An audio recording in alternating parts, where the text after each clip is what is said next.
नमस्कार साथियों, स्वागत है आपका अपने channel law study with Chamoli में। साथियों, आज हम बात कर रहे हैं जल प्रदूषण निवारण एवं नियंत्रण अधिनियम 1974 की। समझते हैं क्या है ये।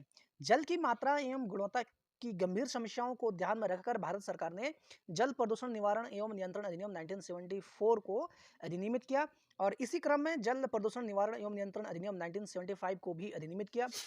इन अधिनियमों के प्रावधानों के क्रियान्वयन के लिए सरकार ने इसमें समय समय पर विभिन्न अमेंडमेंट किए और जल उपकरण अधिनियम 1977 तथा जल प्रदूषण नियंत्रण संशोधन 1988 है। इन अधिनियमों का मूलभूत उद्देश्य जल की गुणवत्ता को फिर से लौटाना तथा उससे स्वास्थ्यवर्धक बनाना है। इस अधिनियम की मुख्य विशेषताएं जो हैं इस पे बात कर लेते हैं। अधिनियम के जो ऑब्जेक्ट हैं उसको डिस्कस करते हैं। जल प्रदूषण निवारण एवं नियंत्रण, जल की स्वास्थ्यवर्धक गुणवत्ता को बनाए रखना तथा उसे पुनः स्थापित करना। जल प्रदूषण के निवारण और नियंत्रण के उद्देश्य से केंद्रीय एवं राज्य बोर्डों का गठन करना। इस अधिनियम में प्रदूषण को व्यापक रूप में परिभाषित किया गया है। इस परिभाषा के अनुसार जल का सदूषण या उसके भौतिक, रासायनिक तथा जैविक गुणों से छेड़छाड़ या जल स्रोतों में मल अथवा उद्योगों के स्राव को प्रत्यक्ष या अप्रत्यक्ष रूप से मिलाना या बहाना, जिससे जल हानिकारक एवं प्राणघातक बन जाए, वह जल प्रदूषण कहलाता है। मल जल या उद्योगों के बहिस्राव के जल में मिलने से यदि लोग स्वास्थ्य और सुरक्षा को खतरा उत्पन्न हो जाए या जल घरेलू, वाणिज्यिक, कृषि या औद्योगिक उपयोग के लायक नहीं रह जाए या वनस्पति, पशुओं और जातीय जीवों यानी जलीय जीवों के जीवन और स्वास्थ्य पर उनका प्रतिकूल असर पड़े, तो इसे भी जल का प्रदूषण कहेंगे। बोर्डों का गठन, उनके कार्य एवं अधिकार के बारे में बात कर लेते हैं। देखिए, अधिनियम के अनुरूप केंद्र प्रदूषण नियंत्रण बोर्ड यानी सेंट्रल पॉल्यूशन कंट्रोल बोर्ड एवं राज्य प्रदूषण नियंत्रण बोर्डों के पूर्णकालिक अथवा अंशकालिक अध्यक्ष भी हो सकते हैं। इनका मनोनयन क्रमशः केंद्र या राज्य सरकार कर सकती है। दो राज्य सरकारों के बीच संयुक्त बोर्डों का गठन भी किया जा सकता है। अधिनियम के विभिन्न प्रावधानों के प्रभावक्षम क्रियान्वयन के लिए बोर्ड आवश्यकतानुसार यानी आवश्यकतानुरूप एक या उससे अधिक समितियों का गठन कर सकता है। अधिनियम की धारा 8 के अनुसार 3 महीनों के अंदर यानी 3 महीनों के अंतराल पर बोर्ड की बैठक अनिवार्य है।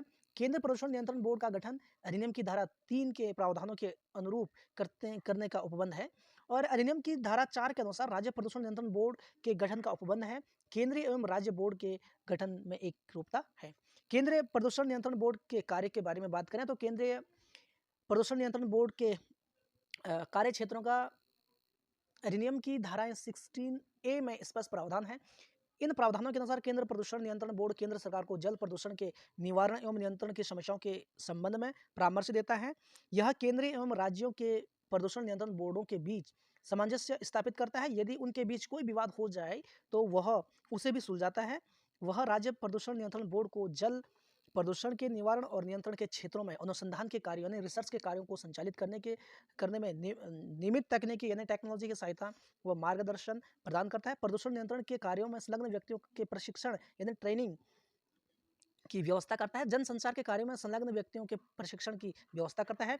जनसंचार माध्यमों से जल प्रदूषण नियंत्रण के लिए व्यापक कार्यक्रम का आयोजन करता है। जल स्रोतों, झरनों और कूपों के लिए मानदंड निर्धारित कर सकता है तथा आवश्यकतानुसार मानदंडों को पुनः संशोधन यानी अमेंडमेंट भी कर सकता है।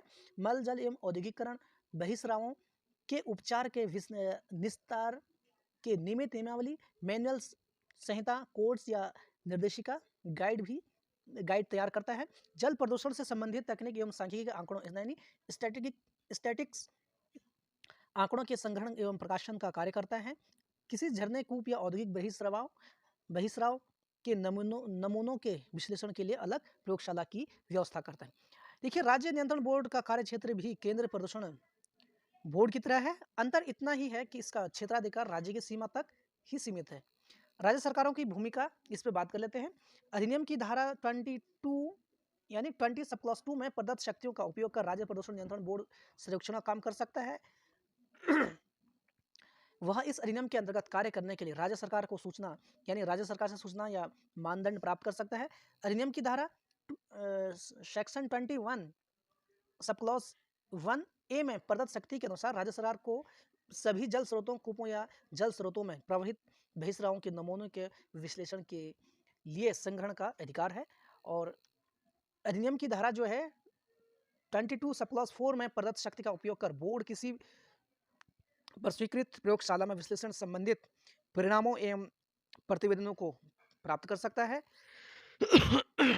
अधिनियम की धारा 23 सब क्लॉज 5 के अनुसार राज्य सरकार राज्य प्रदूषण नियंत्रण बोर्ड को इन कर्तव्यों के संपादनार्थ किसी भी स्थान में प्रवेश करने का अधिकार होता है। जिस पदार्थ को जल स्रोतों में छोड़ देने से उनके प्रवाह में रुकावट आए तथा वह जल के प्रदूषण को बढ़ाए, ऐसे किसी पदार्थ को जल स्रोतों में जानबूझकर डालने का अधिकार किसी व्यक्ति को नहीं होगा।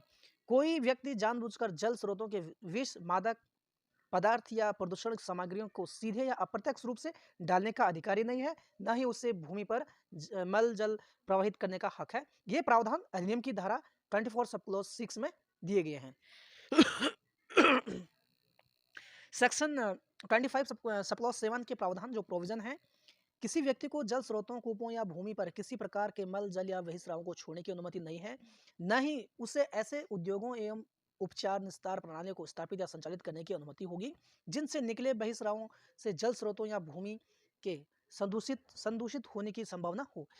इसका बी पॉइंट है, कोई व्यक्ति मल जल की निकासी के लिए किसी नए निष्कासन मार्ग का उपयोग नहीं करेगा, यानी सब क्या होगा, एक समान होगा।